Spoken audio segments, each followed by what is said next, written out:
નમસ્કાર દર્શક મિત્રો, આપ જોઈ રહ્યા છો કાનાબાર ન્યૂઝ. રાજુલા શહેરના યાદવ ચોક વિસ્તારમાં ઉભરાતી ગટરથી ભારે હાલાકી. ગટર ચોકઅપ થતાં જાહેર માર્ગ પર ગંદા પાણી ફરી વળ્યા. રાજુલા શહેરમાં નગરપાલિકાના તંત્રની ઘોર બેદરકારીના કારણે લગભગ અડધું શહેર ગંદકીમાં ગરકાવ. રાજુલા નગરપાલિકાના વિવિધ વિસ્તારમાં છેલ્લા ઘણા સમયથી ઉભરાતી ગટરોના કારણે નગરજનો મુશ્કેલીમાં મુકાયા છે. અનેક વિસ્તારોમાં ગટરો ચોકઅપ જામ થઈ ગયા હોવાના દ્રશ્યો જોવા મળી રહ્યા છે. ના છૂટકે રાજુલા શહેરના નગરજનોને આ ગટરના ગંદા પાણીમાંથી ચાલીને જવાની ફરજ પડે છે.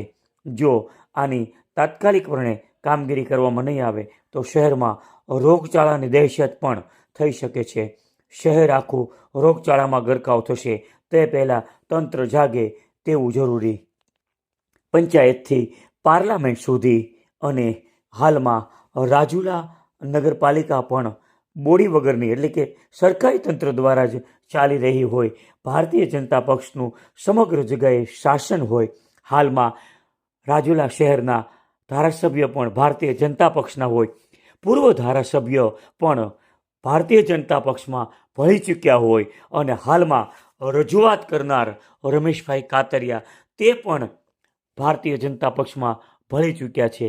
ત્યારે જોવાની એ વાત છે કે ભારતીય જનતા પક્ષના શાસનમાં ભારતીય જનતા પક્ષના હોદ્દેદારોને આવી ફરિયાદ કરવી પડતી હોય તો ખરેખર રાજુલા શહેર માટે આ દુઃખજનક બાબત કહેવાય. ત્યારે રાજુલાના નગરજનો ઈચ્છી રહ્યા છે કે ભારતીય જનતા પક્ષનું એક જ સૂત્ર અને એક જ વાક્ય છે કે વિકાસની મહોર. તો આ રાજુલા શહેરને આપણે શું વિકાસ કહીશું? રાજુલાના ધારાસભ્ય અને પૂર્વ ધારાસભ્ય બંને જ્યારે સાથે મળ્યા છે ત્યારે રાજુલા શહેરના પ્રાણ પ્રશ્નો વહેલી તકે ઉકેલાય તેવું રાજુલા શહેરના નગરજનો ઈચ્છી રહ્યા છે. આપ જોઈ રહ્યા હતા કાનાબાર ન્યૂઝ રાજુલા. આવા જ અવનવા સમાચાર માટે અમારી ચેનલને લાઇક કરો, શેર કરો અને સબસ્ક્રાઈબ કરો. હવે અહીંયા ઘણા ટાઈમથી આમ તો પાણી જે અહીંયા ક્રોસિંગ છે ને ગટરનું એ પાઇપની અંદર બ્લોકેજ છે ને પાઇપ એકબીજા સાથે જોઈન્ટ નથી. એના હિસાબે પાણી સીધું રોડ ઉપર જાય છે અને ચારેય બાજુ જોઈએ ને તો પાણી થઈ જાય છે.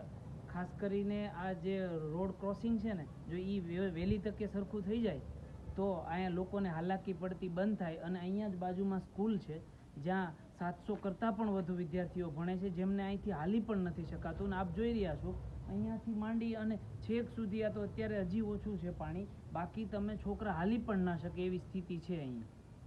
અને ખાસ કરીને મારે એ વહીવટદાર અને ચીફ ઓફિસર સાહેબને એટલી જ વિનંતી છે કે સાહેબ આનું વહેલી તકે નિવારણ લાવો અને જે કાંઈ યોગ્ય કરવું ઘટે તે કરો એવી અમારી આ બધાની અરજ છે.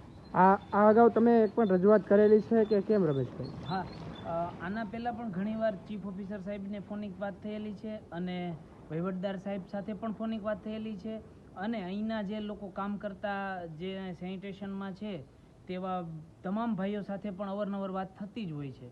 અને આના વિશે કહીએ તો કે ભાઈ બ્લોકેજ છે, રોડ તોડી ક્રોસિંગ કરવું પડે એમ છે, તો એના માટે ઉપરથી પરમિશન લેવી વગેરે વગેરેની જે લીગલી પ્રોસેસર હોય છે એ પ્રોસેસ માટેનું કહે છે, પણ એનું નિવારણ આવે એવું આપણે કરી આપે તો બસ.